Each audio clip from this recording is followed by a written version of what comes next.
All right, can you hear me now?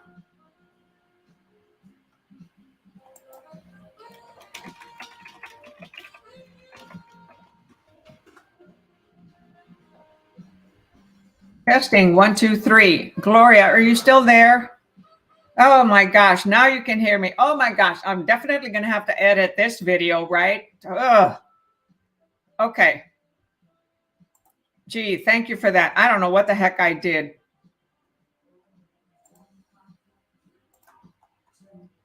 So I appreciate your help. Yay! And yeah, today it didn't work on Facebook. I don't know why. Facebook gave me a message that I don't know what the heck happened. I've never had that issue with Facebook. So it's not streaming to Facebook. I will have to share it on Facebook. Okay, we're starting with question 321. And thank you for your patience, for all of you that patient here with me with the audio issue.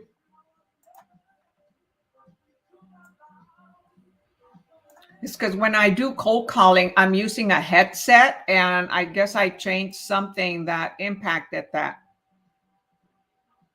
So I'm cold calling Monday through Friday, and I use a headset. Okay, here we go. All right. I'll delete the beginning of this video for anybody who's watching the replay. So remember to type the question number and the letter answer, okay, on these questions. I'll review, vocabulary within the questions, and we're doing national questions first and then Texas state questions.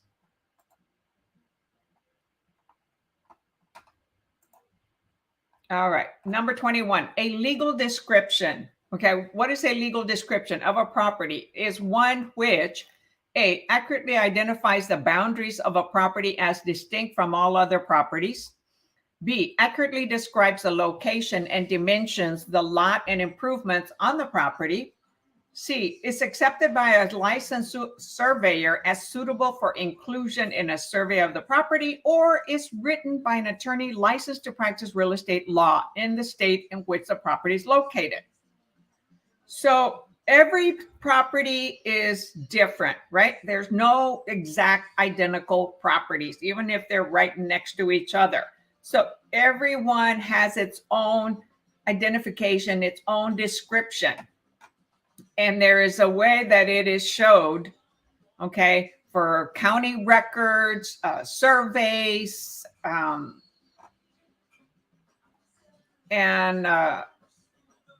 for any other research, okay, when it's recorded in the warranty deed, in the loans, everything identifies a property by a certain legal description.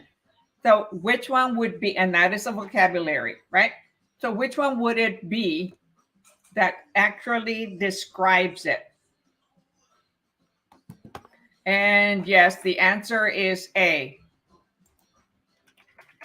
It accurately identifies the boundaries of a property as distinct from all other properties. So the legal description, okay, has some legal descriptions are short, some are long. It depends on whether, they're on a block, a subdivision, out in the county. So every property that we look up in legal records to identify it, and when we're closing, and how the county taxes are sent out every year. Oh crap, that reminds me. Pay the county taxes. Every property has an identification, and we use that in all our listings, anything that identifies the property. The address is the situs. It's not the actual identification or legal description of a property.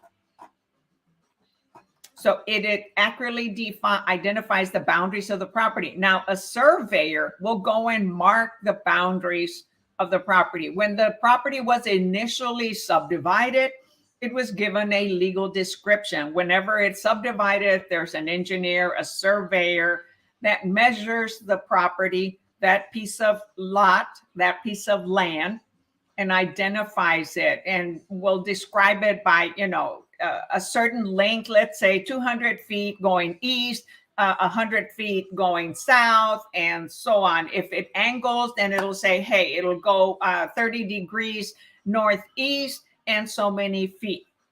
So that is a more detailed description, but on the legal description itself that goes in all documents, it could name lot and block, or it could name certain so many acres. So it's a shorter description, okay, than what a surveyor would do. But it's how everyone gets to identify it.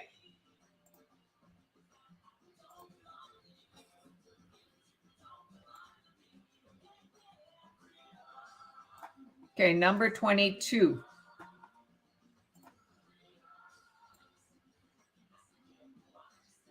Trying to make it big in case somebody's watching it on their phone. All right, number 22. The essential elements of meets and bounds system are A, parallels, baselines, and meridians. B, boundaries, distances, and a baseline. C, reference points, angles, and distances. Or D, lot numbers, sections, and ranges. The essential elements of meets and bounds. So where do properties meet and how are they bound?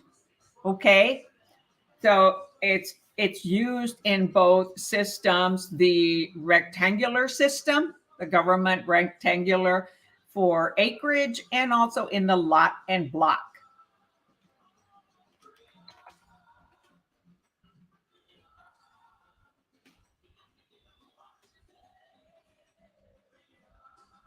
Anyone else? Type your, and thank you for joining us after all the trouble issues I was having with the sound, and with lots of help from Lisbeth and Gloria.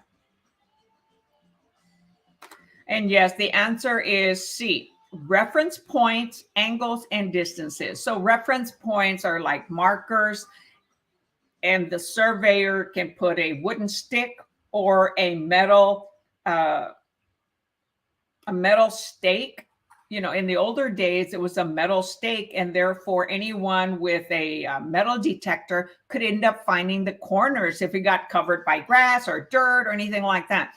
But when they do it just with a piece of wood and flag, so whenever you're driving around communities and you see pieces of stick and a red or yellow ribbon, okay, those are markers. They're identifying the dimensions of the lot, the angles, and the distances. In other cases, it could be because it's the power company, the cable company, or anybody, putting out a line to make sure individuals don't destroy that part of the area. So very good. It is reference points, okay? And there's going to be at least 4 corners, unless the property has angles, right? As I mentioned, it could be 30 degrees, 50 degrees, 20 degrees, 18 degrees, and then the distance between each reference point.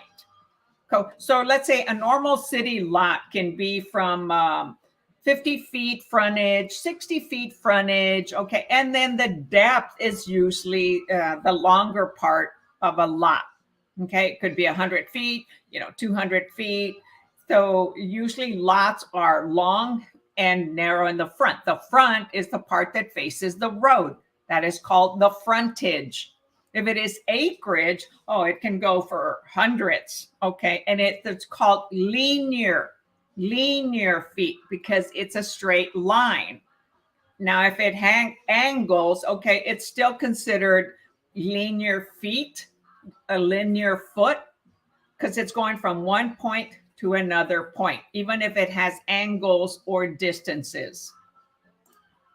So surveying engineers, okay, are hired or educated to do that. So anytime we have a property under contract, and if it's going to be using a loan, it's going to end up requiring a survey. unless there's an old survey that nothing changed and is still acceptable by the title company. Okay.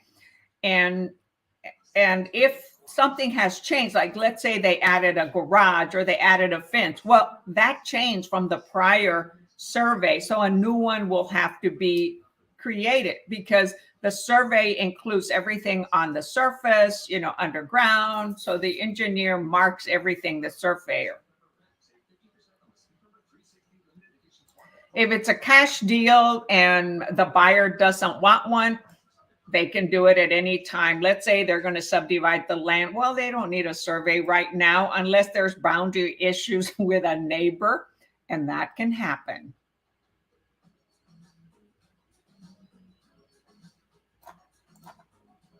All right, number 23. In the rectangular survey system, a range is the area in between what? And I did some shorts talking about range. Okay, the rectangular survey system, I have some shorts in my channel. A, any row of sections in a township. B, 2 consecutive meridians. C, a principal meridian and a baseline. Or D, a parallel and a meridian. So what is a range? So rectangular system, okay, again, that is vocabulary, range, vocabulary, area, range. Area is base times height, length times width. So what is a range in the rectangular survey system? If you don't remember the rectangular survey system, you can watch a video, okay, on my channel. But I'll show you a picture.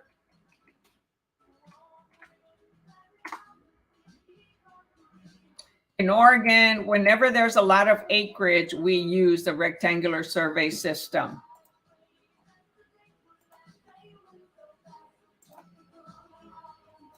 Okay, let's see here. I just show you rectangular survey. I want to see if I can show you some pictures. Okay, here's one. So let me, oh, no, I don't want a video. I want a diagram. So bear with me. Let me find a picture that I can show you.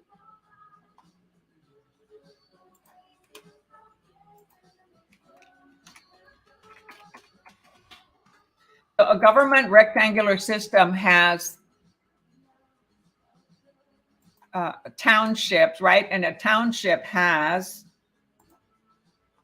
36 sections.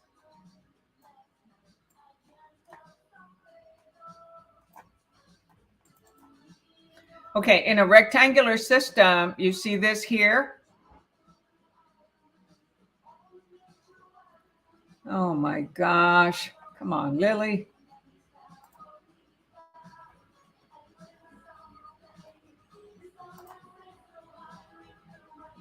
So this is a township, okay? And this is the rectangular survey system. You have 36 sections, right? Starting from 1 to 6, then you zigzag down until you get to 36. So the question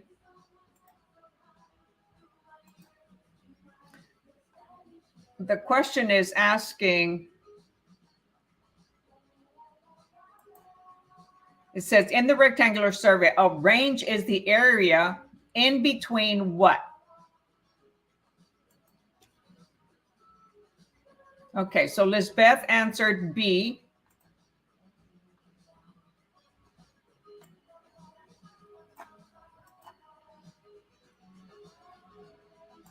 I'm sorry, you guys. These, so let me see if I can show you a little bit more here.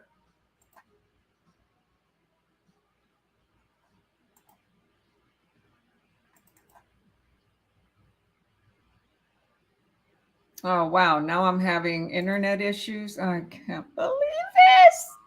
I can't believe this. All right. So you have a baseline here.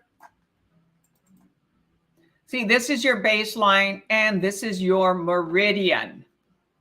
And it's asking for the range. What's in between the range? So from range 1, from here to here, you have a meridian. So it would be from 1 to the next meridian.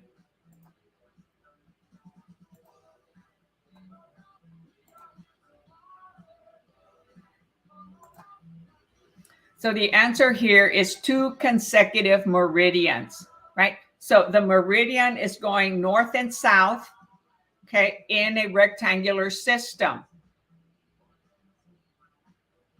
So again, the answer is wait. A range is the area in between 2 consecutive meridians. I'm sorry. Okay. So the answer, hi, Martin. So the answer is B. 2 consecutive meridians. If it was from north to south, the spaces between, it's between the baseline. And so in a township, we have the principal meridian that goes north and south, and we have the baseline that goes west and east, like the baseball field, right? So you have the base, it's the surface of the land, and they are parallel from one meridian to the next, okay? And then from the baseline from the baseline that goes north to south, and the meridian goes left to right.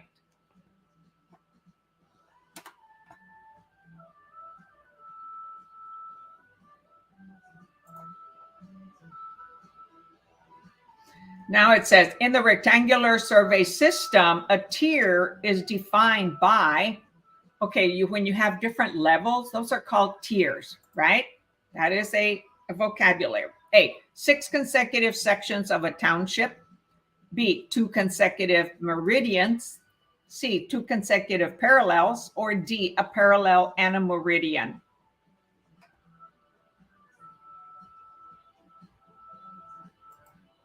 So a tier is defined by, type your answer in the chat.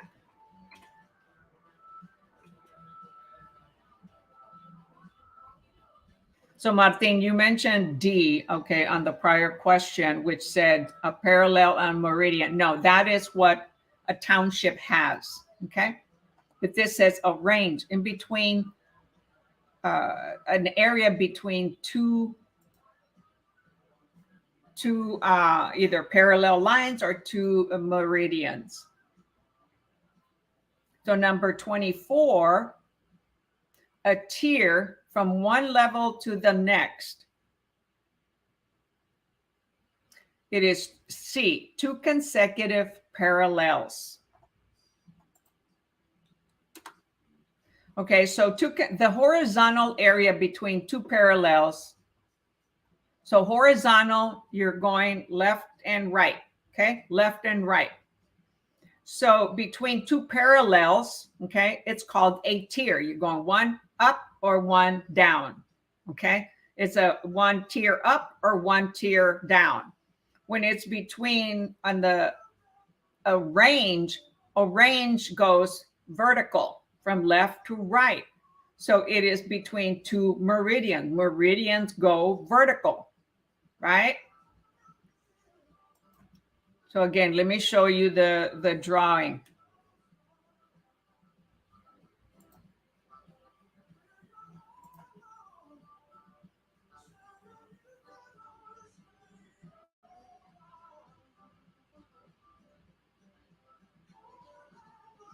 Remember, the meridian goes north and south. It is vertical. So from this meridian to this meridian, we have a range, okay?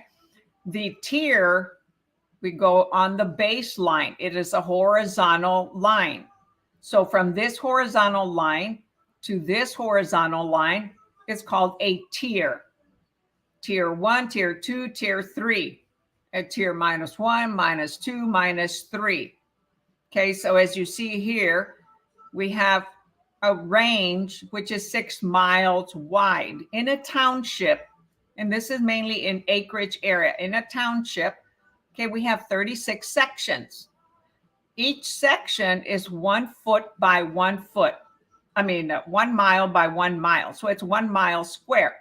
The whole township is 6 miles. Each range, okay, is 1 mile, right? 1 mile, 1 mile, 1 mile, 1 mile, 1 mile, 1 mile. So you have 6 miles range and 6 miles of tiers.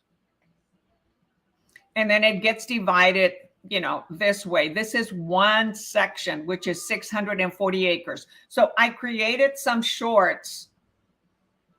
Okay, for you to see. In areas where there is a lot of acreage, that's where you will see the government survey system. Let's see, I'm trying to see if it explains it any better. So when I don't, find something easily, all right, I Google it. So you want to get in the practice of doing that. Okay, you see here, tier 1 north, tier 1 north, tier 1 south, tier 2 south, tier 3 south, okay, so on and so forth. And let's see if they show the range on here. Okay, they didn't show the range, but when you have the range, it would go left and right. Range 1, range 2, range 3, okay, and then going west, range 1 east, range 2 east, and so on and so forth.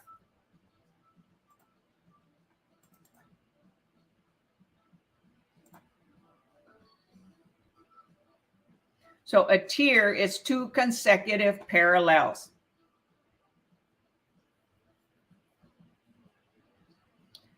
Okay. What is your question? You say off topic, so it depends. So go ahead and ask, and I'll let you know whether I can answer it or not.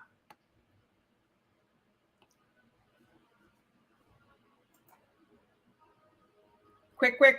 Type the question in the chat, please.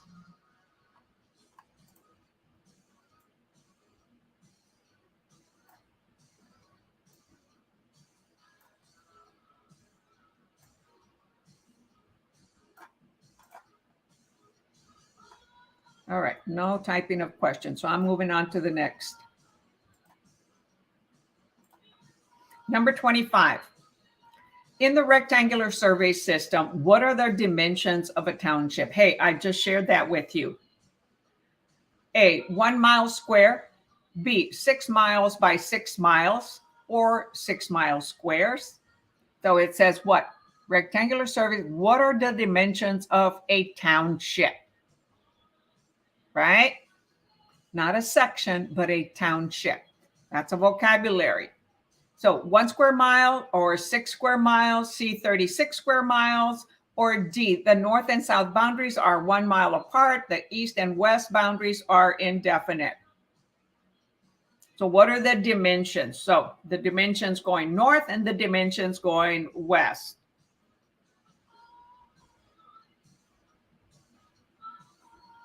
Oh, yeah, Delta, it's not a question for this. You can Google it, but yes, undocumented individuals, if they have a TIN number, can. So please keep your questions to vocabulary. To questions on here. You won't be having a question like that in the exam. You'll start learning about that once you get into it, okay? But it's like going to another country. We can buy land. We'd be considered undocumented in that country. So the same here. They can buy land for cash. Okay. So the answer is yes, they can buy land here. Okay, so the answer for question 25 is B, 6 miles by 6 miles, right? So it is a 6 mile square. It is a square that runs 6 miles east and west or 6 miles north and south. So when it says the dimensions, they want to know How many miles up or south? How many miles east and west? Not the area. Okay, the area would be 36 miles square. But the dimensions are 6 miles by 6 miles. Those are considered dimensions. The area would be 36 miles square. Why? Because the area is base times height. So you would multiply 6 miles times 6 miles. But here it wants the dimensions. From one point to the next, what is the length? From the other point to the next, since it is a square, okay, you have two dimensions, right? The base and the height.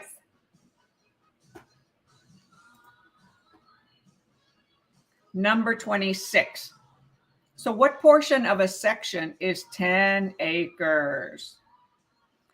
A, 1/8, B, 1/16, C, 1/32, or D, 1/64?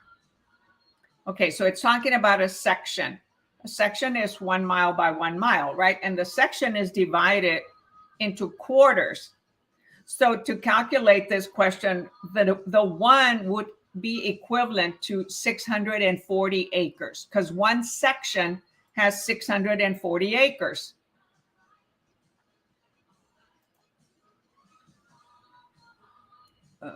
Let's see here. Okay, remember I showed you, so this is a section, all right? Let me see if this one says, okay.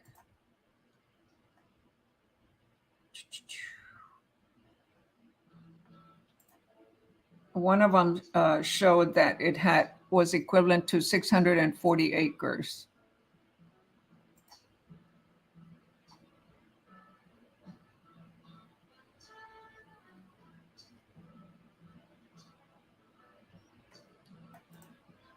Sorry about that. That's not the one.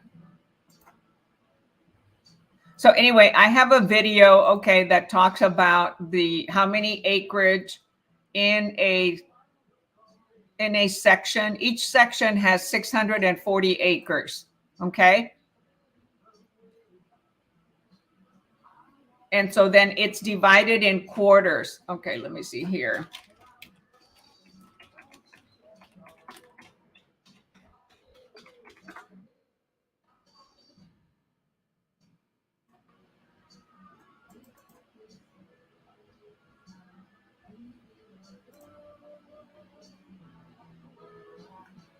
Here we go.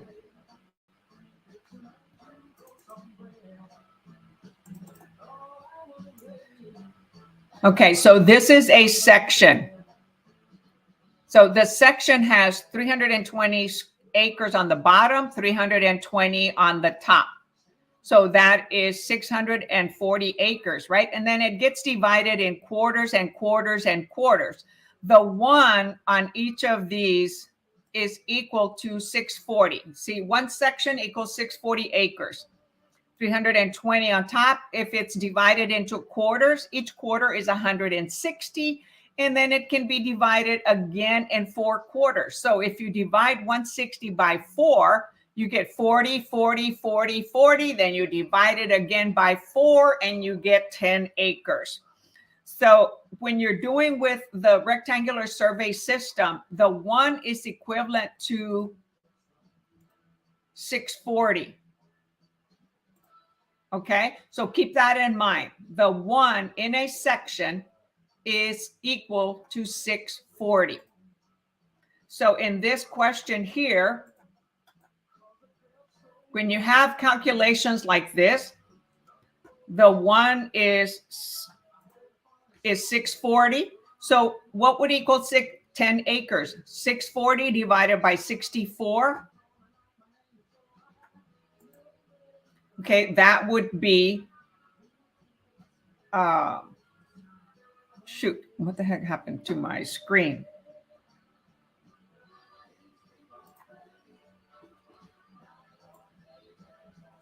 So do y'all get that? Good morning or afternoon, just joined in. Yes, we're doing national questions and we're reviewing right now, descriptions, rectangular systems, survey systems, and I'm trying to share with you. So 36, okay, the answer is D. So remember, I said the 1 is equal to 640 acres divided by 64, you get 10 acres. Or you can multiply 10 acres times 64. That's going to get you 640 acres.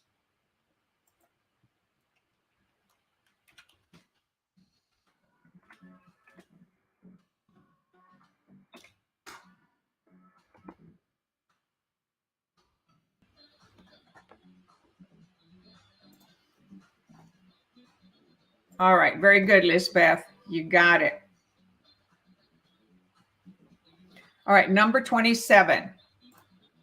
The lot and block system, which is different than the rectangular. So that's the two different survey systems, the lot and block system and the government rectangular survey system. And they're used for surveying by survey engineers. Okay, both of them have the meets and bounds, which is a longer description that the surveyor uses to identify every point, every corner, and if there's angles, distances, all that, it's all mentioned in the meets. Okay, where do they all meet and what are the boundaries? So the lot and block system of legally describing property is used for, so lot and block, okay, that is vocabulary. It's used for what? A, farm properties. B, any property in an unincorporated area. C, properties where meets and bounds is not acceptable. Or D, properties in a subdivision. So where do you think, what did I say about government rectangular survey system? Where are they typically used? With large acreage, right? So then if we don't have large acreage in a city, within the middle of the city, we have lots of blocks, right? So what would it be?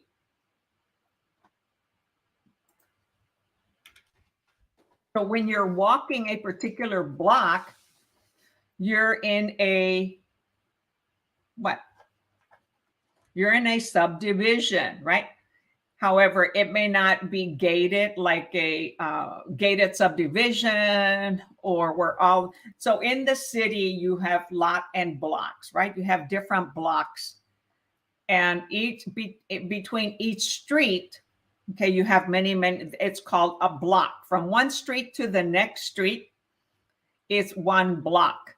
And all the pieces of land in between it are called lots. So each lot has one residence.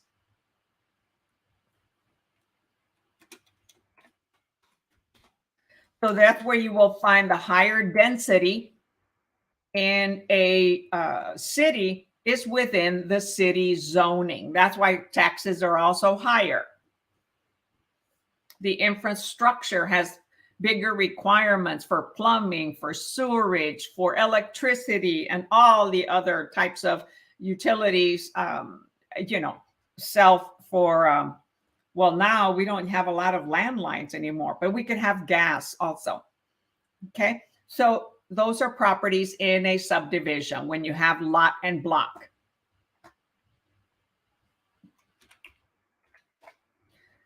Oh my gosh, I did, I'm going to type 326. I didn't type the answer correctly, was D. So I'm retyping this. So I only did 3.2. So 326 was D and 327 is also D. Oh, and that's another thing. Sometimes when you don't know an answer, if we don't know an answer, good test takers, individuals that are excellent at taking tests, whether they know the material or not, they look for keywords in the question and then in the answer and eliminate those that sound ridiculous. Another way is book or test creators, okay, say if the last 4 questions were the same letter, they were all D or C or B or A, you can take a guess that the next one will also be that letter. So you have a 50-50 chance, right, of getting it right. So that's a way of using that type of strategy is by looking at the last 3 to 4 questions and then choosing the same letter.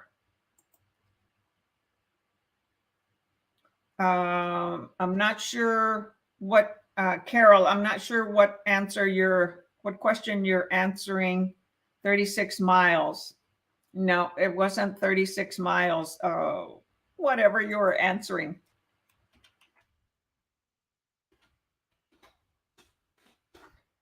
It would be 36 square miles, but that is the area. It was asking for the distance, okay, the dimensions, which is 6 miles square, because it is a square. All right, so 27 is properties in a subdivision. That is what is used in a lot and block system. Number 28, a certain legal description, okay, contains the phrase northwesterly along Erie Road to point of beginning, POB. Know your acronyms. What kind of description is this?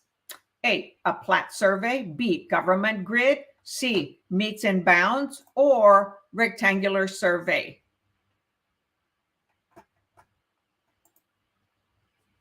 For those of you who have been here already for most of the class, you hopefully will get this one correct. As I already described, what surveyors do or describe in more detail as part of the legal description. And it has more detail, like this phrase, northwesterly along Erie Road to the point of beginning, or it could go northeast, 100 feet north, from there, 10 feet, and then northwest, another 10 feet. So the answer there is C, dimensions. You got it. Great, Carol. I'm glad you did. So dimensions is 6 miles by 6 miles. Oops. Yes, it is meets and bounds. So in the lot and block system and in the rectangular survey system, the legal description is a short description. The meets and bounds is what the surveyor is going to give more detail about that property, the angles, the distances. And in the legal description, you'll have a certain number of acres, like 5 acres within a 36-acre parcel. It used to be. Okay. In a lot, they'll mention lot 6 in block 1. So that'll be the more simpler identifications of that lot, okay, of that land will be in the legal description. And that'll be in the warranty deed. It'll be in the deed of trust. It'll be in the county court records that is recorded. It'll be on the title search, okay? The history of the property of owners. And so if you're in a mortgage state, it'll be in the mortgage. If you're in a deed of trust state like Texas, it'll be in the deed of trust. So everyone that is involved with something to do with the property uses the legal description to identify it. Some lands do not have an address, right? So you can't go by addresses. We can go and request an address. And if they don't have it, right, what do they go by? The legal description.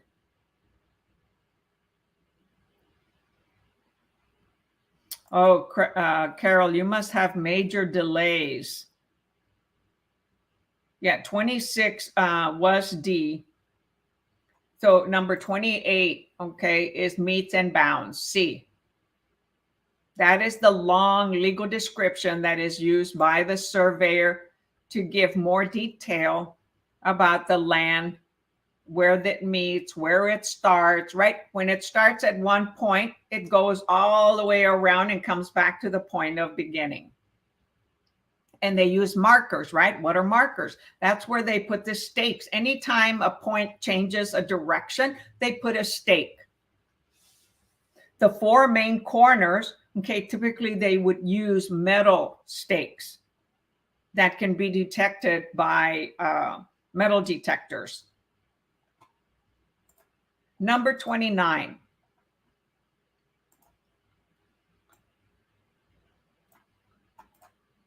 How many sections are there in a township?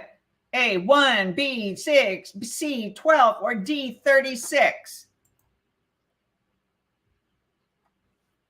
So anyone who just came on, we are doing national questions that apply to all 50 states.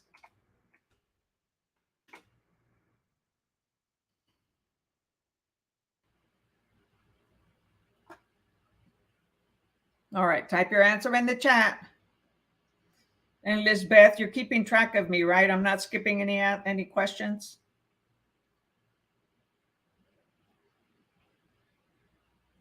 No, number 29 is not B. A township has 36 sections. Member.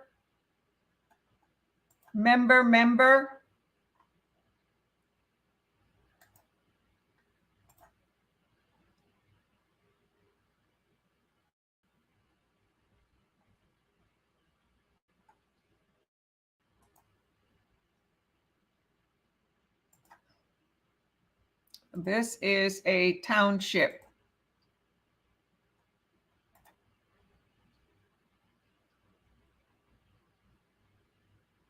See this here? Numbering within a township. A township has 36 sections right here.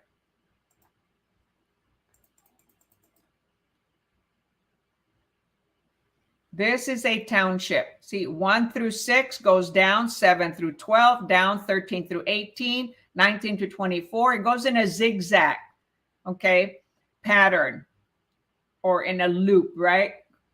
Until it ends up 30. So 1 and 36 end up on the same side. But this is a township. It has 36 sections, okay? So go back and watch my video, okay, on townships and rectangular survey systems. They are actually shorts that I created. You may or may not get a question like that, okay? Hi, just call me woman. Hey, I am woman. Oh, who did that? That song? Something ready.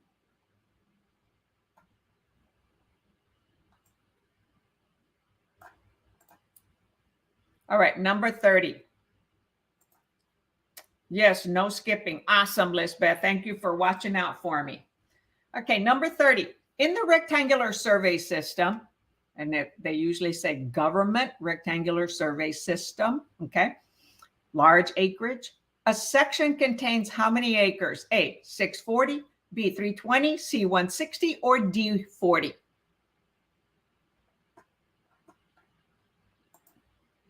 And a section is 1 mile by 1 mile. It's one of the 36 sections in a township.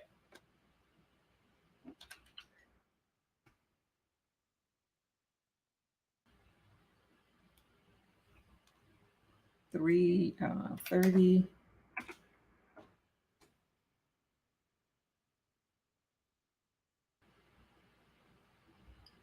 All right, so far we've got A. Anyone else? Oh, hi, Romeo. I hope I've greeted everybody. I just noticed Romeo, homemade hospitality.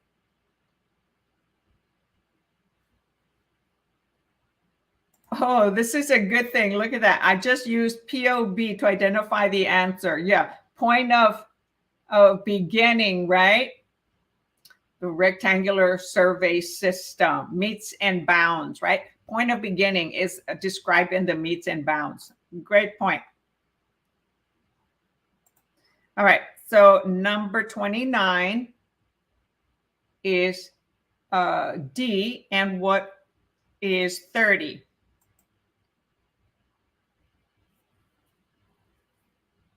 Nobody's answering 30. Okay, let's go back to the drawing board.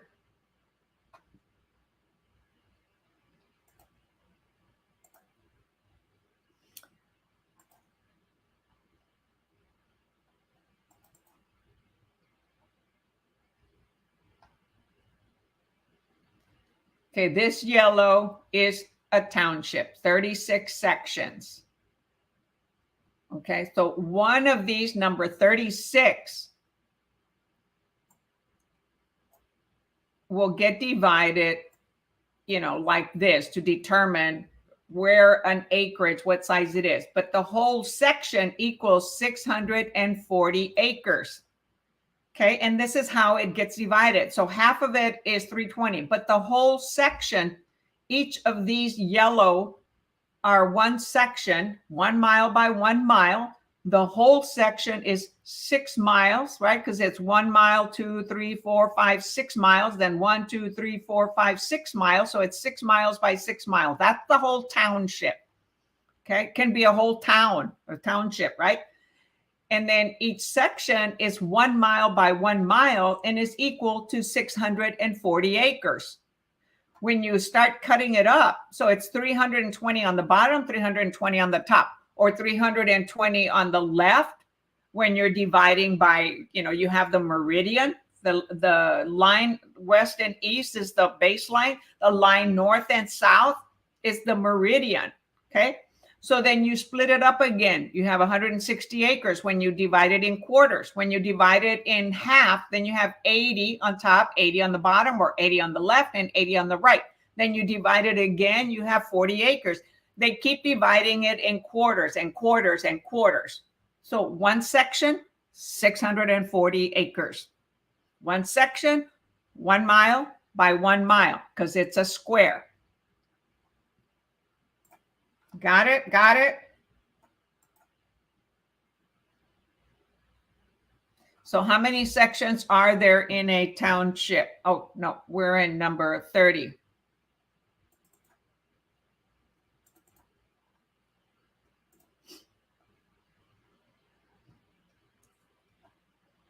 Okay, a section contains how many acres?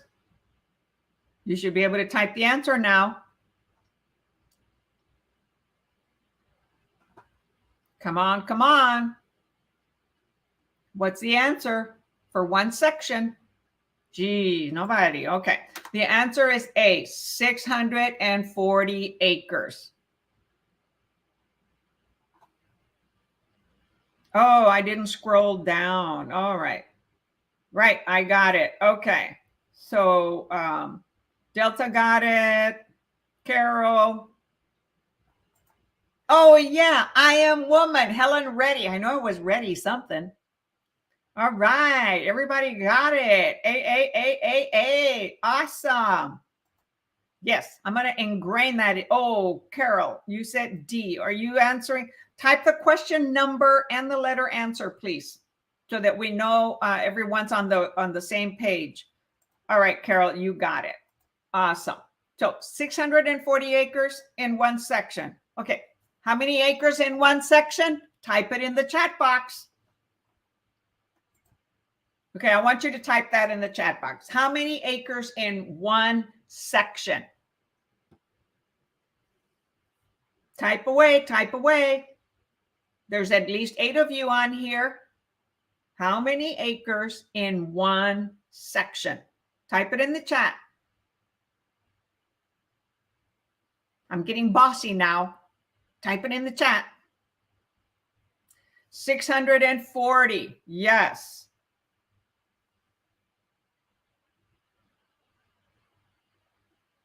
330 is A, yes. 640. My section number is off. Yeah, okay. 640, yes. 640. All right. Now, how many sections in a township? How many sections in a township? Type it in the chat. How many sections in a township?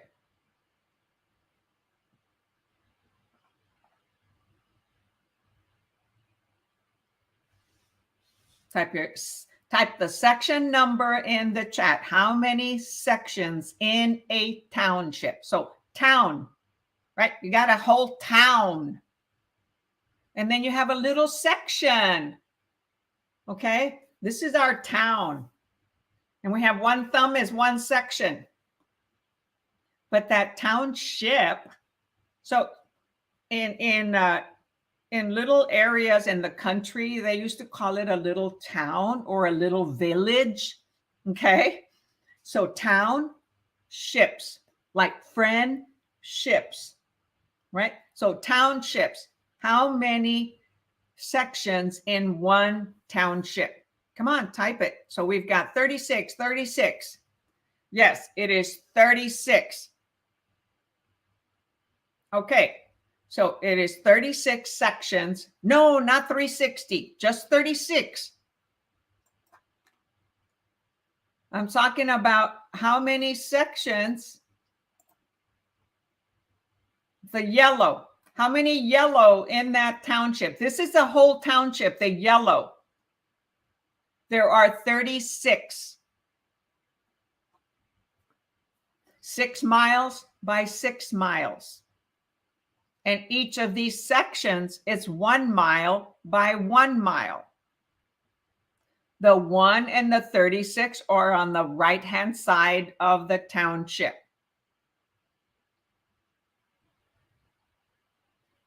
Okay. So it is 36 sections in one township. Okay. What's the dimension of a section? What is the dimensions? What are the dimensions of a section? Okay, one of these sections, what's the dimension? What does a dimension mean? It's a measurement. Okay, it is a linear measurement in the section and the township. So, how many miles? What are the dimensions of a section?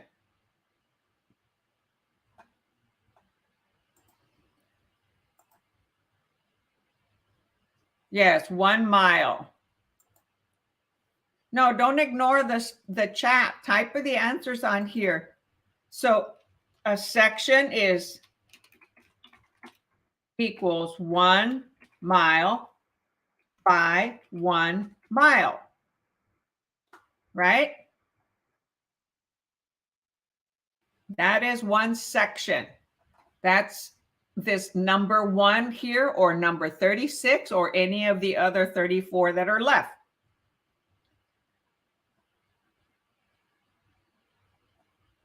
Yes, you'll have to go back and watch the information. My instructor didn't break down the information, and reading wasn't easy. Yeah, it is a challenging topic to understand, the government rectangular system. You can go to several of the shorts that I have that I created talking about the rectangular system.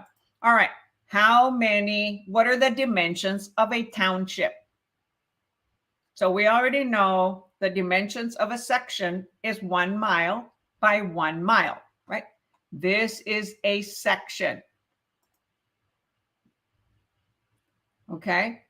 This is a section, 640 acres. It's 1 mile by 1 mile. Okay. So like here, number 8 is 1 mile by 1 mile.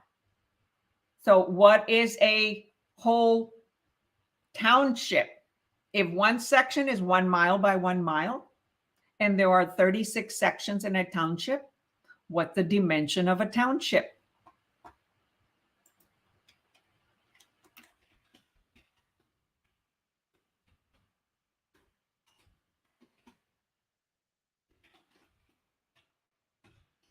It is 6 miles by 6 miles.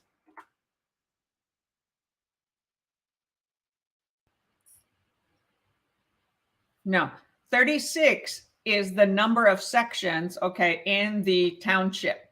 But I'm asking, what are the dimensions of the township? It is 6 miles by 6 miles. What is the area of that township?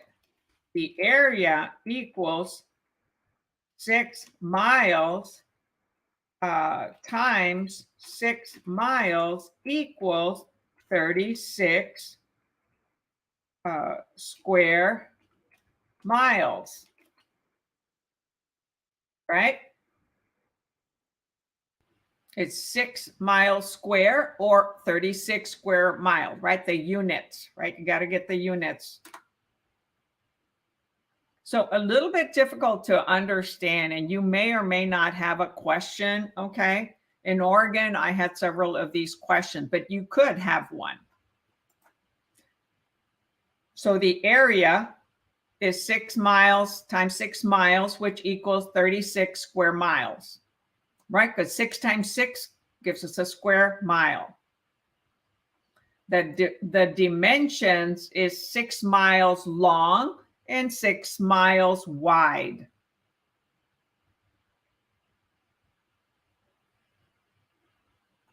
Got it? Got it.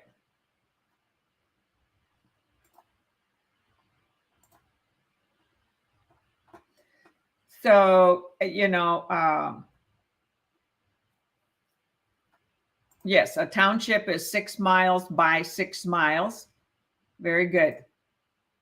And then the area is 36 square miles. You multiply the 6 miles times 6 miles and you get 36. Very good. Yes, 36 square miles. Awesome.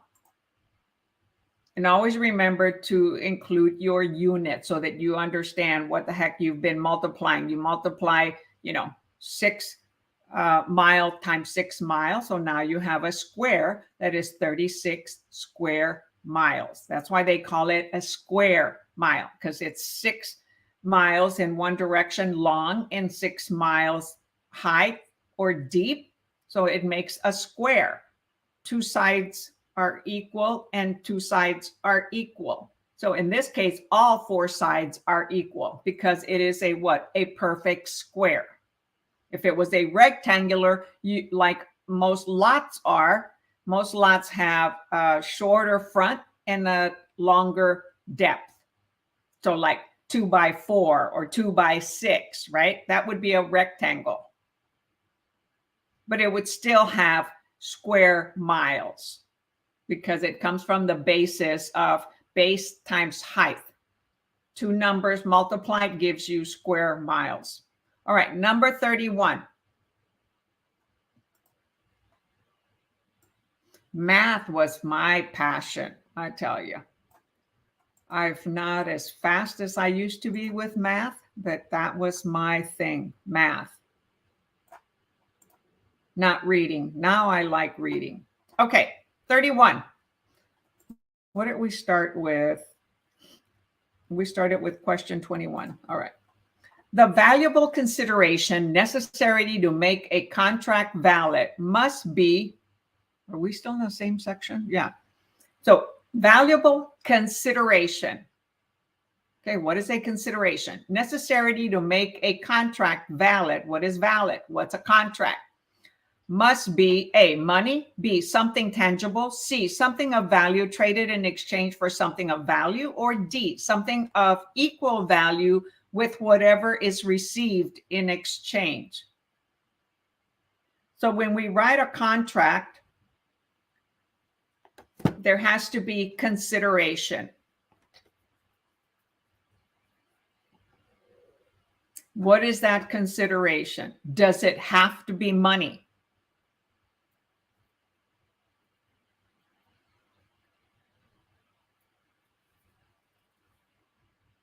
And in a contract, you have what?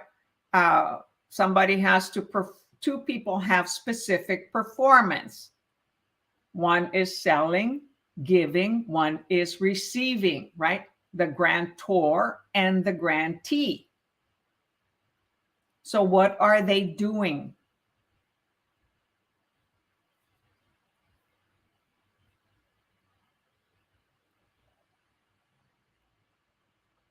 So the answer here, it does not have to be money. Money is not required. It can be a promissory note that is going to deliver money at a later date, or it can be something, C, something of value traded in exchange for something of value. Okay, so in the instance of a contract, of a residential contract, So the buyer wants a period to do their due diligence, right? To do their inspections. So they're going to provide option fee for however many days. Let's say they offer $10 per day so that they can do their inspection. So they're offering something of value, $10 per day for 10 days in exchange for having time, those 10 days to do their inspections. Okay, another one is the buyer is providing either cash, money, okay, as a good faith commitment that they're wanting to purchase that property. They agree to purchase that property, so the seller accepts their offer in exchange for an earnest money fee or a trade. Could be another property, could be a promissory note that states, okay, within 10 days, I will deliver the money. So the earnest money, the consideration in a contract does not have to be money. It can be something in exchange. It can be a promissory note. It can be a personal property, okay? A car, motorcycle, whatever the owner is willing to accept, whatever the two, seller and buyer, agree upon. So it does not have to be money. It is something, so in order for a contract to be valid, it does request a consideration, right? And a consideration is something of value. Doesn't have to be of equal value, just something of value traded in exchange for something of value. Both are giving something, but it doesn't have to be equal value. So let's see, everybody answered C. Very good. Awesome. So a valuable consideration, something of value traded in exchange for something of value. So something tangible, no, okay, that is too specific. Money, too specific, okay? It doesn't have to be that. And then the last one, something of equal value with whatever is received in exchange. No. So the seller's not going to give the buyer an option money in exchange. They're exchanging days for option money. So the seller agrees to provide them with 10 days for them to do their due diligence in exchange for, money, okay, in this instance. And the seller keeps that option fee. In the contract, the seller is agreeing to a contract in exchange for something of value. So they're giving a promise to sell the property in exchange for a promise to buy. So it could use a promissory note. It could be cash. It could be something else of value to trade in exchange for something else of value. It does not have to be equal. Okay, so since we've gone into deep explanation because of the rectangular survey system, we're going to end national questions right now. So any questions on the national questions that we've done? Type it in the chat. Here is where you could ask something else other than about questions, because I'm giving you a moment to ask questions. I should probably have a question and answer and allow you to ask any types of questions, which I'll consider doing that. I've been thinking about it. And so for anyone who just came on, or if this is your first time to my channel, YouTube Agent Prep, hey, we know what to do, right? Now that we have experience with YouTube, tap that subscribe button, click that little bell so you're the first one to get notified, and hit the thumbs up, okay? If you like this video, if you're finding it useful. I only have 3 thumbs up, and there were, about 8 or 9 of you on here. So give me some love, send me some love, click that thumbs up, and appreciate, right? We give and we receive, right? We've got to close the loop. So no questions on the national. Okay, then we're going to go to state.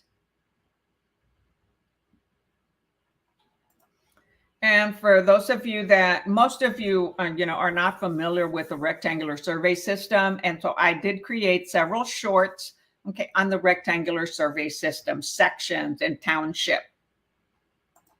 So go ahead and review those. They're just 1 minute each, I believe, because they're shorts.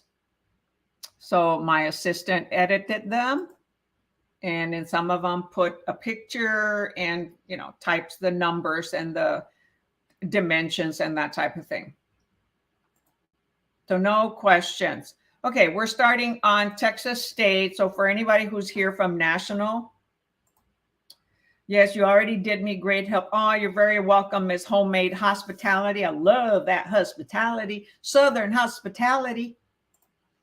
And homemade cooking. Oh, my man, my mom was an awesome cook. Okay, we're starting with, what did I say? Number 23. So you're very welcome. Okay, get your Texas thinking caps. I should change my cap, right? I love wearing caps. I don't wear them 24/7, okay, but I've been wearing caps probably since I was a kid, like my brothers. And for jogging and, when you have long hair, you stick it up into the cap. Number 1423. Okay, so these questions are having to do with, I think, disclosures. Okay, Texas questions. 23, a seller delivers the seller property condition disclosure, also known as just seller's property disclosure, to the buyer after the deadline. What is the consequence? Okay, so you need to know what is seller property disclosures, what is considered the deadline, and you have a seller and you have a buyer. What is the consequence? Also vocabulary. A, the licensee has violated license law. B, the seller's contract is nullified. C, the buyer may rescind the contract. So what is rescind? The contract within 7 days following receipt of the disclosure. Or D, the buyer can compel the seller to repair any undisclosed defects. What are defects? What's undisclosed? All of those are vocabulary. What are one of the things that we do? Disclose, disclose, disclose, right? Okay, so we have 23C so far. Thanks for joining us. We are doing Texas State questions. However, if you're in another state, you can still watch this and it might be of value when I point out keywords that are actually vocabulary and help you to understand maybe some of your questions in your particular state. So yeah, the answer is C. The buyer may rescind, right? Cancel the contract, call back the contract, terminate the contract, withdraw their contract within 7 days following receipt of the disclosure. Okay, so they already have a contract. So that means that they've already signed, right? It's executed. So they rescind their contract. And the way to rescind the contract, we're going to terminate the contract. And the contract specifies that the buyer has 7 days after receiving the seller's disclosure notice in order that they can terminate before the 7 days are up, should they find things on there that the seller disclosed that they do not approve of or do not accept.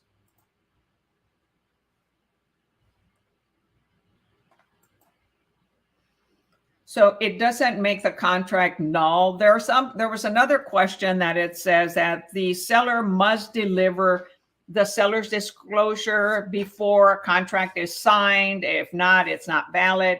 Well, in real life, the contract specifies a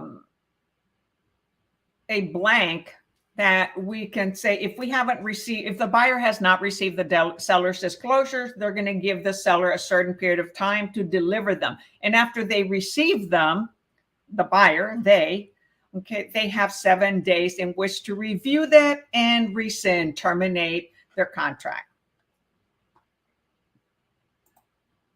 No, it's not a free option period. No, they already passed the option period. Okay, the option period, you cannot refer to that as an option period because in the option period, the buyer is paying an option fee. Okay, and that is for the seller to keep the property like off market, even though it's still showing, it'll show like in the option period. In some states, it might show pending. Okay. And so it'll show option period, and that option requires an option fee. So it is not an option period. It is a period required by law for the sellers to provide a notice on the condition of their property. And this is for individuals that live in the home. Okay. It's not for banks, foreclosures, bankruptcies, when someone dies and you have an executor or an administrator, they are not required. Okay. So it is not an option. Okay. They have in the contract allows them, all right, 7 days following receipt of the disclosures. So there's many areas within the contract, many periods within the contract that a buyer can terminate a contract. And one of them is the seller's disclosures, or if they don't agree on repairs, or they don't get the financing, okay, or the property doesn't appraise. In a lot of areas, the buyer can terminate the contract. Now, can the seller terminate the contract that easily? No. If the seller already is under contract and they decide to terminate, the buyer can take them to court. So the answer, okay, was C. Buyer may rescind, terminate, cancel the contract, withdraw it within 7 days following the receipt of the seller's disclosure notice.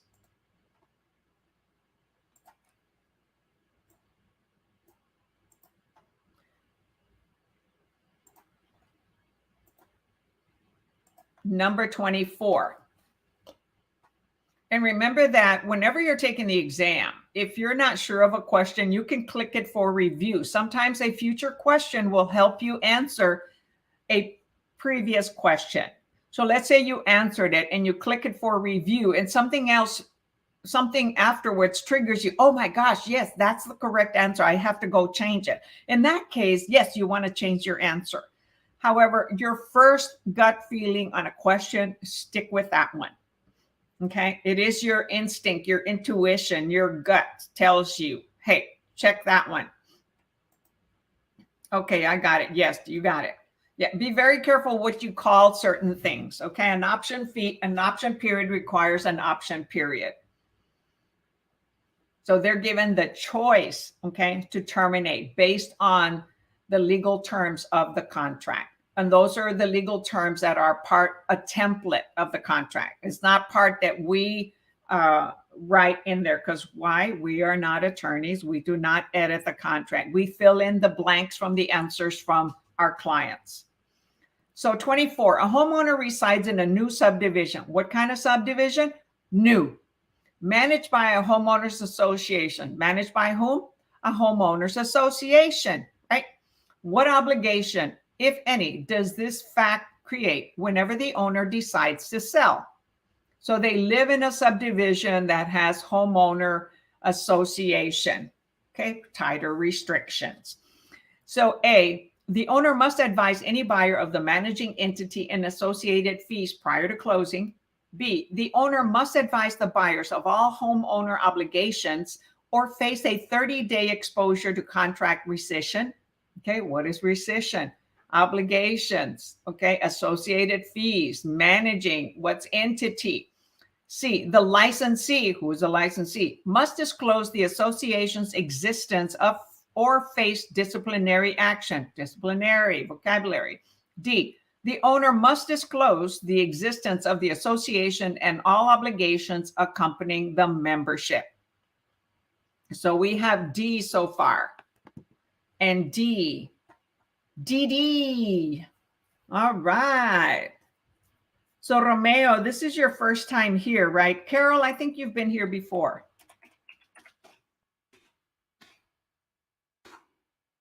Awesome. 24D, excellent.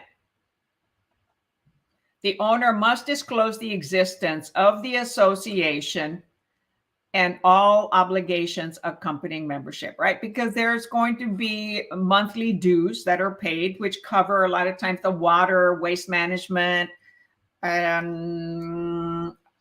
property maintenance, the outdoor maintenance, the road maintenance. It could be a gated community, so maintenance of the gates. So that's where the home association dues, or if they have a pool, also the maintenance of the pool, the party house, all those types of things.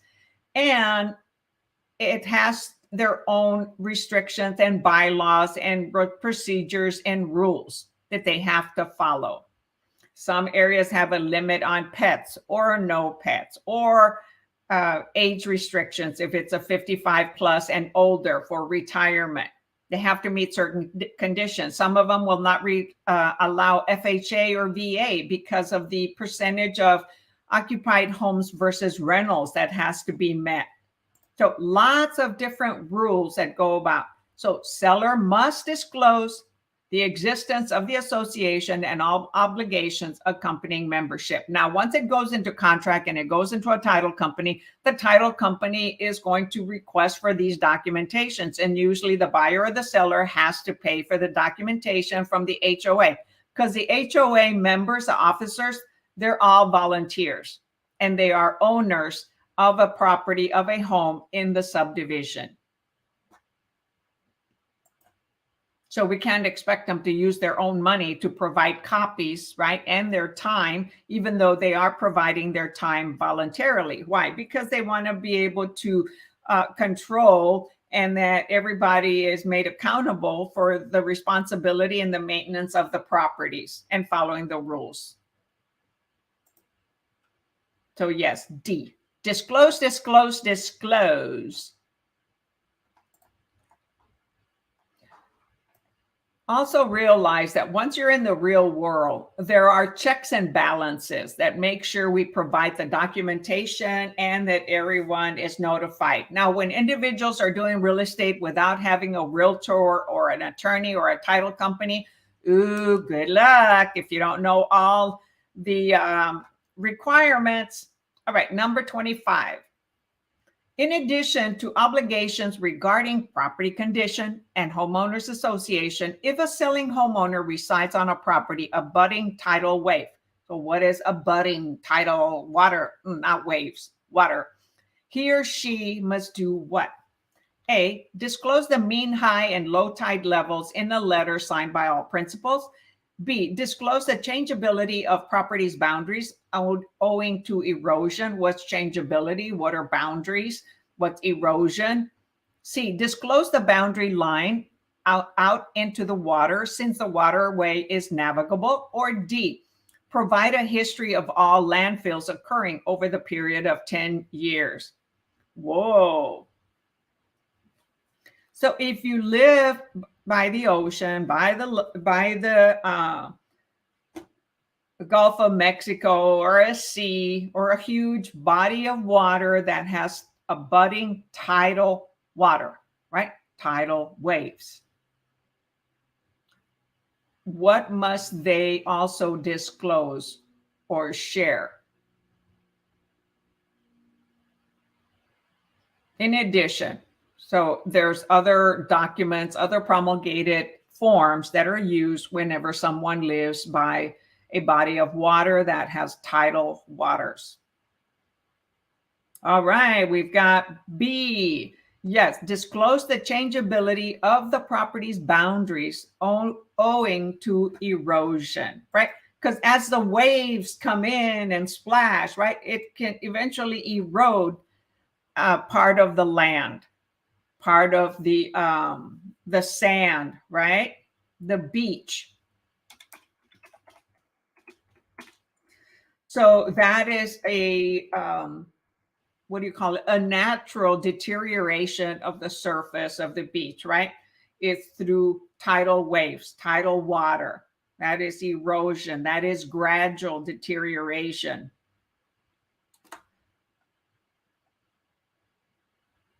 So very good. Everyone got that one right. Awesome. Okay, now we're going into test number 15 in Texas state contracts. And also for your information, there is also contracts law in national that applies to all 50 states, but this is contract law within the state of Texas. Okay, number 1. Which of the following is true? Is what? True regarding Texas promulgated contracts. What kind of contracts? Promulgated contracts. A, they are recommended by the Texas Bar at the discretion of member attorneys. B, they must be completed with the assistance of approval of a licensed attorney. C, they replace contracts previously prepared by principals attorneys. Or D, they must be used for sale and lease transactions with some exceptions.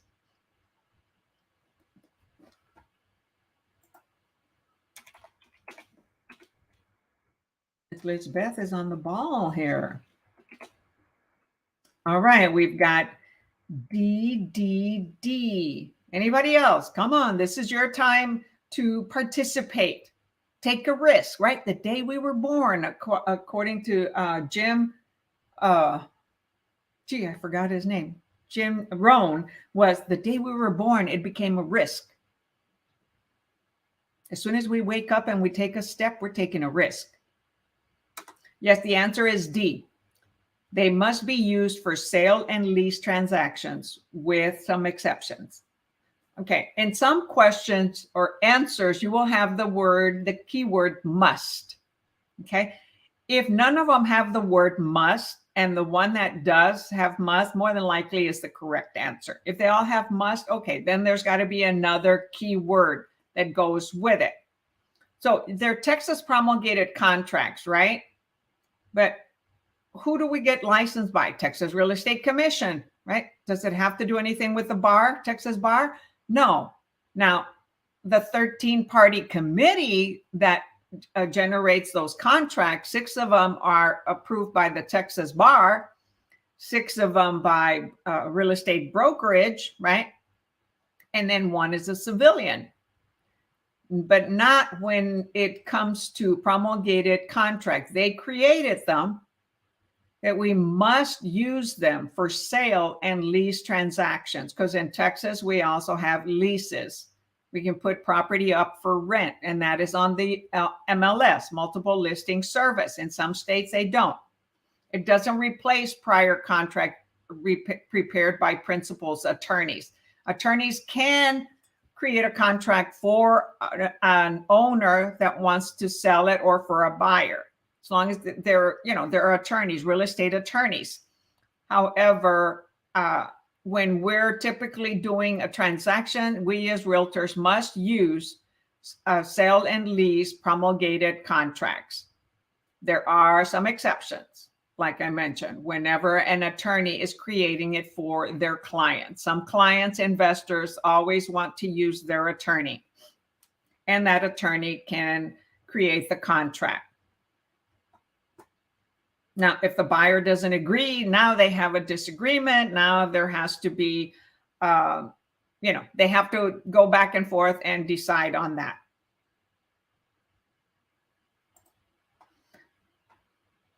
Okay, number 2.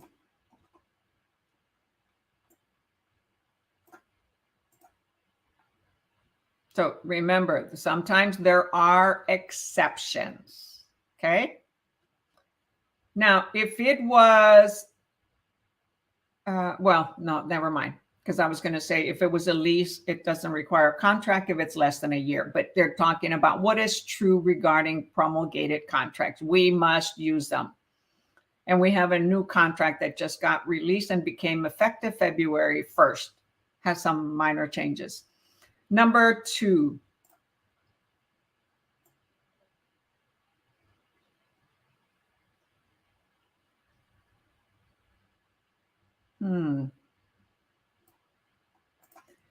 Licensees may not engage in the unauthorized practice of law, right? What is unauthorized? Engage. Which of the following would constitute such a violation? Okay, so one of the following is a violation, which means we are practicing law.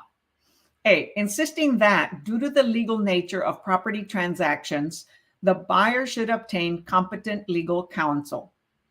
B, explaining the purpose of a building permit. C, expressing an opinion regarding the validity of a seller's title. D, giving a buyer's prospect a copy of a subdivision's covenants and restrictions. So which of the following would constitute such a violation of unauthorized practice of law?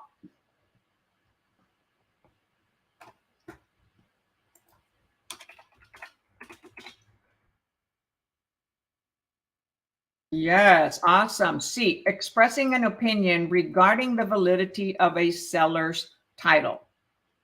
Okay, we do not get involved with that. We can review it and ask the title company, hey, would you be specific as to what exactly the seller or the buyer has to fix on this? We don't give our opinion on it. We direct them to an attorney or to go to the title company, because the title companies have their own attorneys that research, okay, the history, the consecutive history, the chain of history owners of a particular property. And that is when a buyer wants to have a title search. If it's asking for a title search, then it'll go to a title company, because only title companies do title searches. If they don't want a title search, then they will have to go to an attorney. Okay, because attorneys do not do title searches. If they're also escrow officers.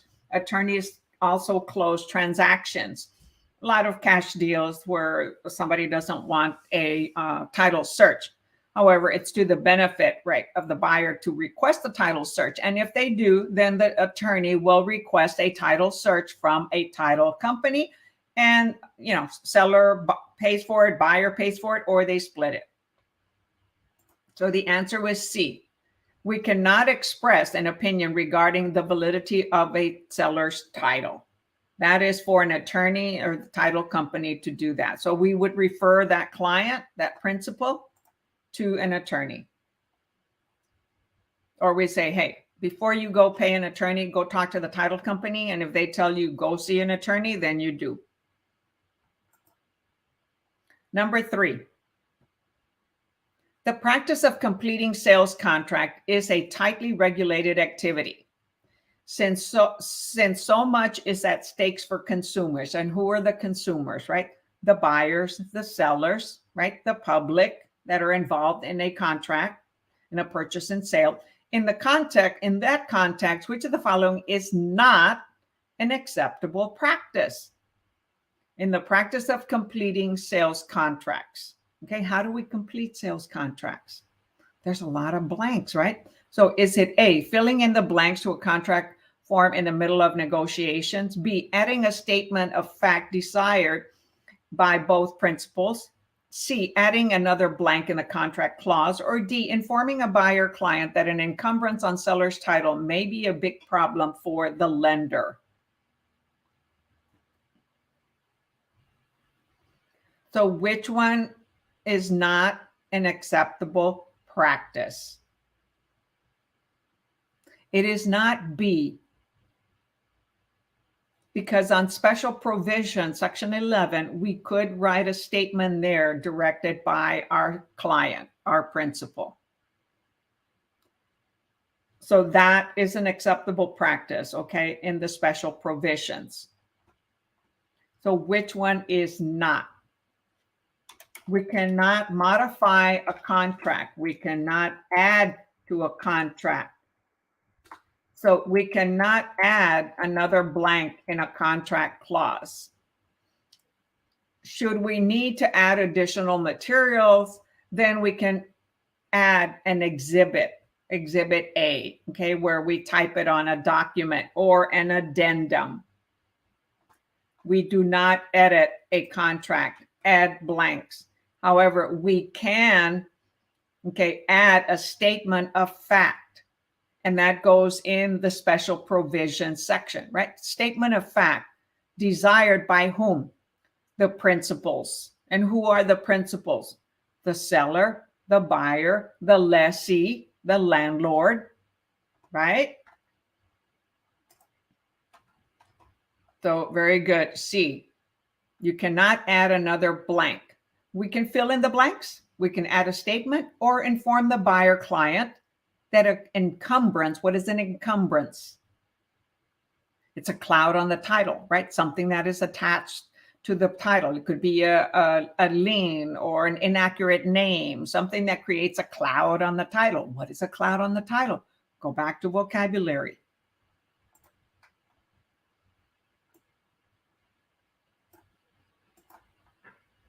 Properties that have a cloud on title cannot be conveyed until that cloud is removed and we can see the sky forever and ever, right? Till we have a clear sky, no clouds covering anything up. Okay, number 4.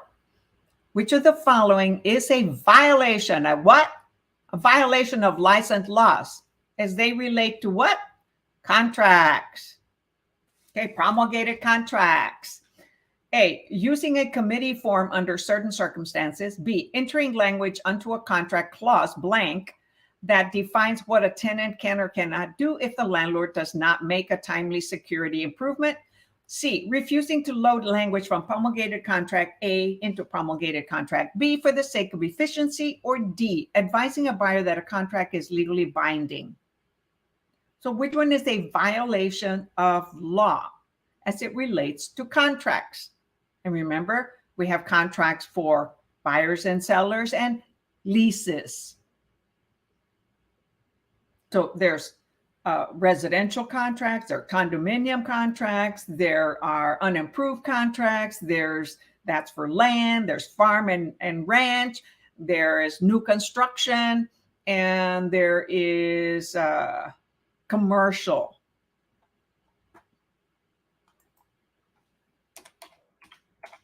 Lots of different types of contracts, which you will get exposed to. When you're studying for the exam, they typically teach you the 1 to 4 residential family contract, right? And yes, the answer is B. Boy, boy, boy, boy, boy. B, entering language onto a contract clause blank that defines what a tenant can or cannot do if the landlord does not make a timely security improvement. Okay, there are blank template contracts and leases that include a lot of this information. So it is a violation of license law if it relates to contracts. Entering language, so we don't enter language, okay, onto a contract clause blank that defines what a tenant can or cannot do, okay, if the landlord does not make timely security improvements. There are Texas landlord and tenant laws that both landlord and tenant have to follow. Now, do many break the rules? Yeah, okay, and they have to come to an agreement. But there are certain requirements that a landlord has to provide, and that is a habitable and secure property, right, for a consumer or for a tenant to enjoy and possess.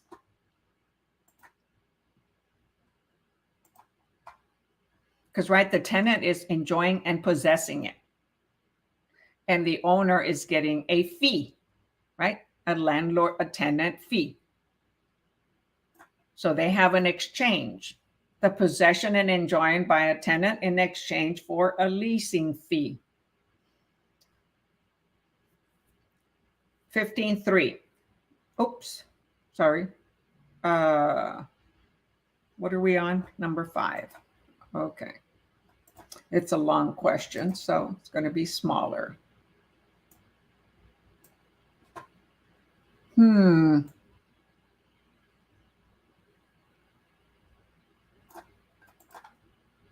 we go. Number 5.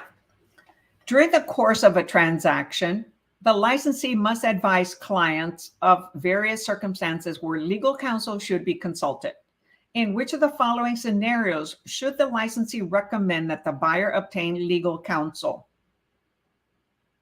Okay, so they have a transaction, a purchase and sale transaction or a lease transaction, right? And they can advise, they must, okay, advise clients of various circumstances where they may require legal counsel.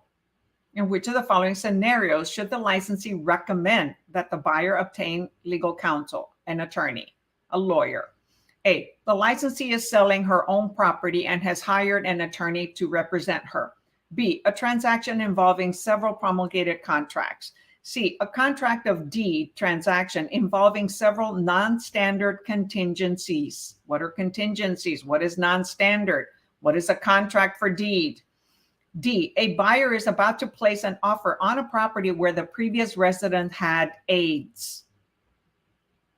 Okay, certain things we must disclose, certain things we must not disclose, or we don't have to disclose, or we're not required to disclose.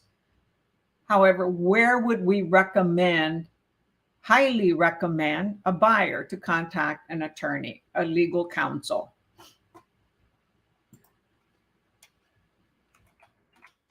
Type of transactions most realtors are not experienced with.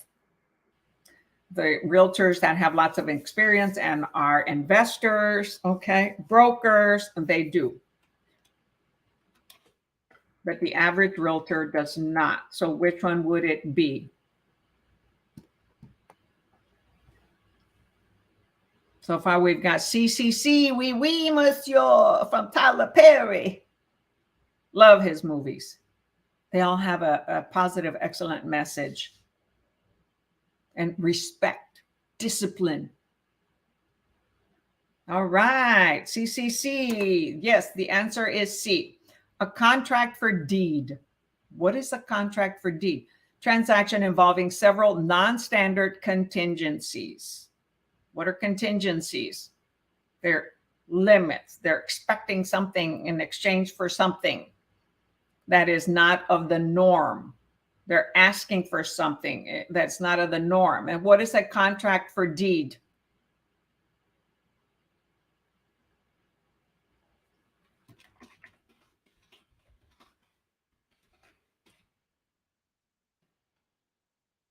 That can be a land contract or owner finance contract, where the owner keeps the title, keeps control. They do not convey the title. That is a contract for deed. Better be done with a title company or an attorney to make sure that everything is done correctly. And in those cases, the buyer may be asking for certain things that are not of the norm, additional contingencies. Okay, can I have more time? Or can you stretch it for this long? Or can I do this? Or can I do that? Or can I have farm animals? Okay, so they'll buy it under some of those contingencies that both have to agree, and the title does not get conveyed. That is a contract for deed, a land contract.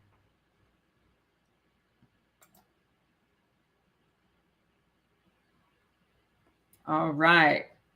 Okay, so the next section is difficult to do, so I normally skip it. I did do it in one class because I have to share different screens. It's matching. So if for some reason you have this book, it's a good thing to practice.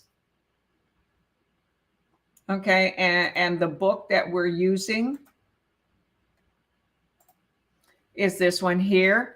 Texas Real Estate License Exam Prep, which you can purchase on Amazon. You can buy it new or buy it used. I have a link in the description with if you wish to purchase the book. love the books because they have really good questions, which almost all books do. All books have, good questions. They have to be approved, okay, by the education system, by the state and the commission in order to use them for preparing for the exams, or books that are created for schools, right, that are accredited by the Real Estate Commission. In our case, Texas Real Estate Commission, right, has to approve all the schools that prepare books, okay, or they teach. So I have permission to use this book from the authors. It's an awesome book. It explains the answers. And of course, it has a summary of all the books that you studied, all the topics that you studied, in case you want to go and review all the sections, and tells you a little bit about what is real estate all about. So you can purchase this and follow it and do that multiple choice,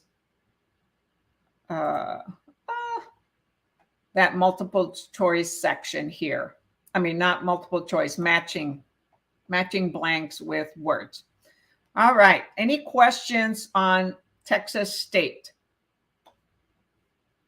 That was the last question for today. Next session will be on Wednesday.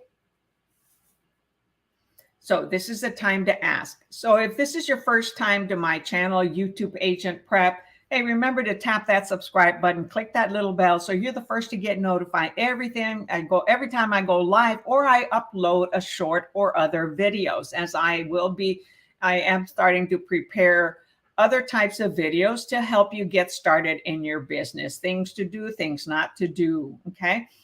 And also tap the like button if you found this video useful. If you didn't, no thumbs down, right? If you can't say anything nice, don't say anything, right?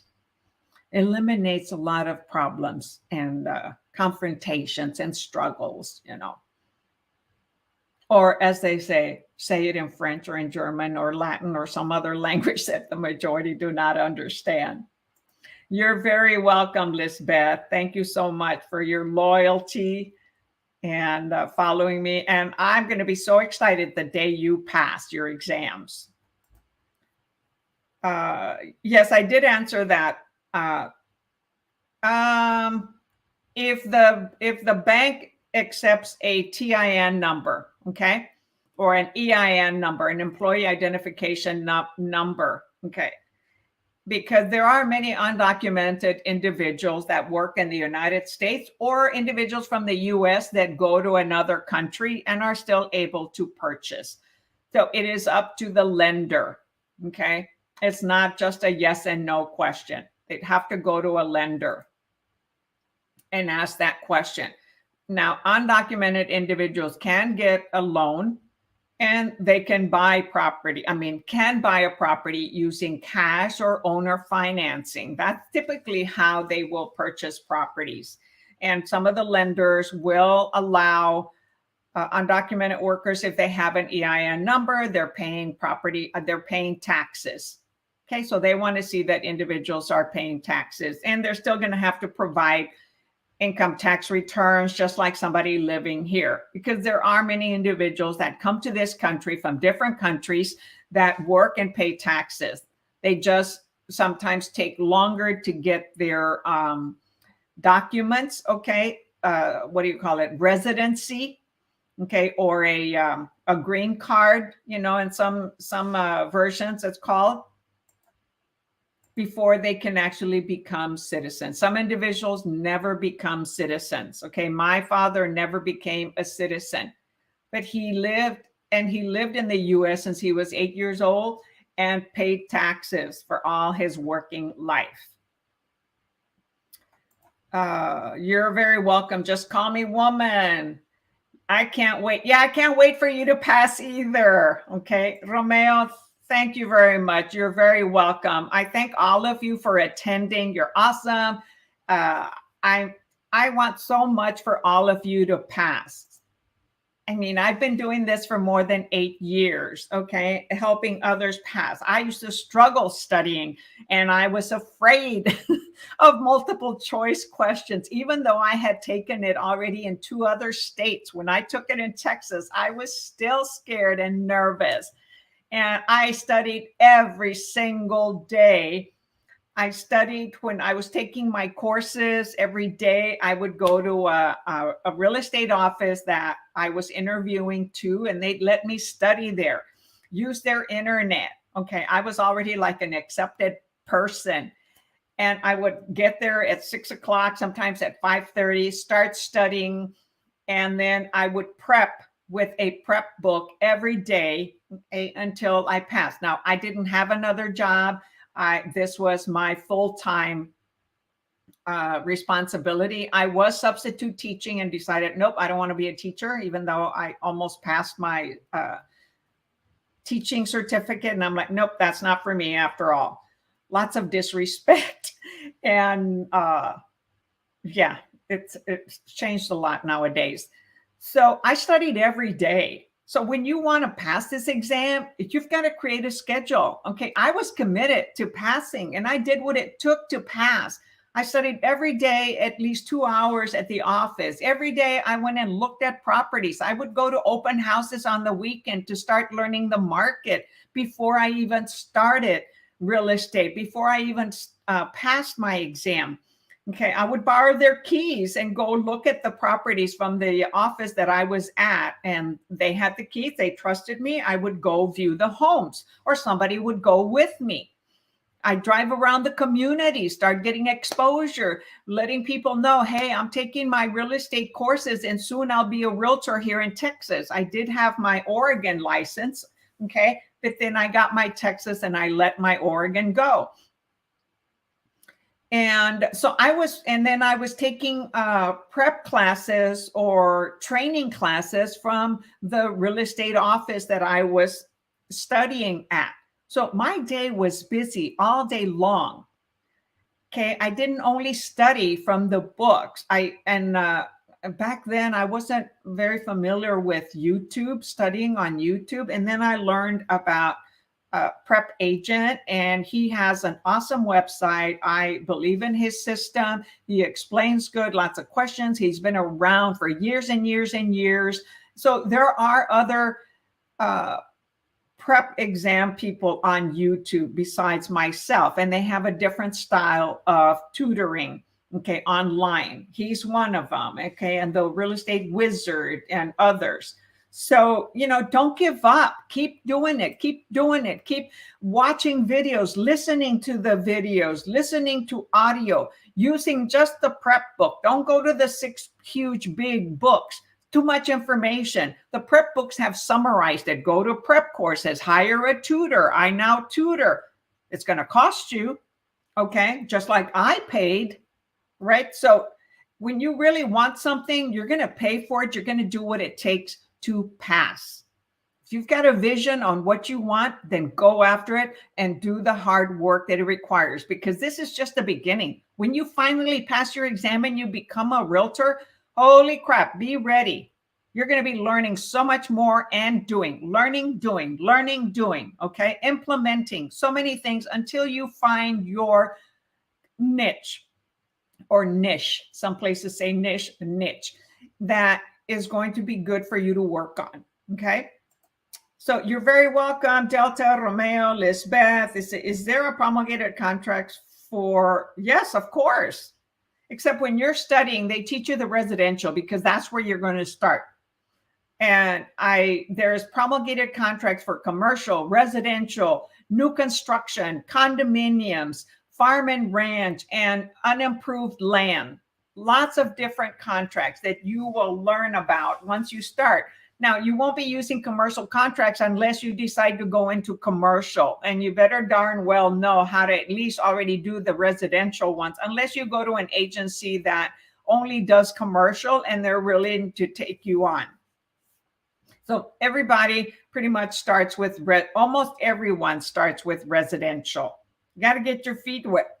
But that's a very good question. Yes, there's many different types of contracts for different types of properties. So multifamily complexes, hotels, motels, that anything that's greater than 4 units is considered commercial. Industrial properties are considered commercial. Large acreage could be commercial, but if it has no improvements on it, then it'll be sold as unimproved contract because it has nothing built on it yet. Okay, it may not have utilities. So that is unimproved land, unimproved acreage, okay, or an unimproved lot, right? Because it doesn't have improvements.